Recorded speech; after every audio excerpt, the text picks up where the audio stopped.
Umar view YouTube channel में खुशामदीद। अस्सलामुअलैकुम दोस्तों, आज के इस वीडियो में हम आपसे पूछेंगे जनरल नॉलेज के सवालात और दिलचस्प पहेलियाँ। तो वीडियो स्टार्ट करने से पहले मैं आपको बताता चलूँ, हर सवाल के बाद जवाब देने के लिए आपके पास होगा 5 सेकंड का टाइम। तो बढ़ते हैं वीडियो की तरफ। वो कौन सी चीज़ है जिसको आप बिना पकड़े रोक सकते हैं, लेकिन ज़्यादा रोकना आपको महंगा पड़ सकता है? जवाब, सांस। दुनिया की वो कौन सी जगह है जहां मरना मना है? जवाब, नॉर्वे। वो कौन सा जानवर है जो कभी भी बूढ़ा नहीं होता?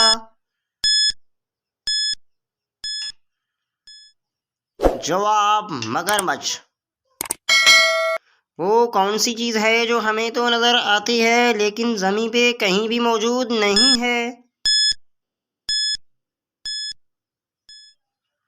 जवाब, सूरज। लड़की की किस हरकत की वजह से बच्चा काला पैदा होता है?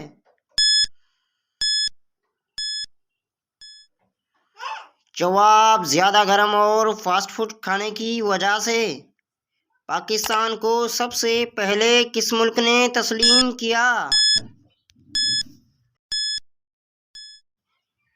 जवाब, सबसे पहले ईरान ने।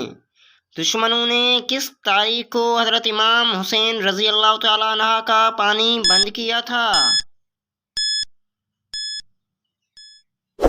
जवाब, 7 मुहर्रम को। दोस्तों, आपको वीडियो हमारा कैसा लगा अपनी राय से आगाह ज़रूर कीजिएगा। अगर आप हमारे चैनल पर नए हैं तो सब्सक्राइब करना ना भूलिएगा। अगली वीडियो तक के लिए हमें दीजिएगा इजाज़त। अल्लाह हाफ़िज़।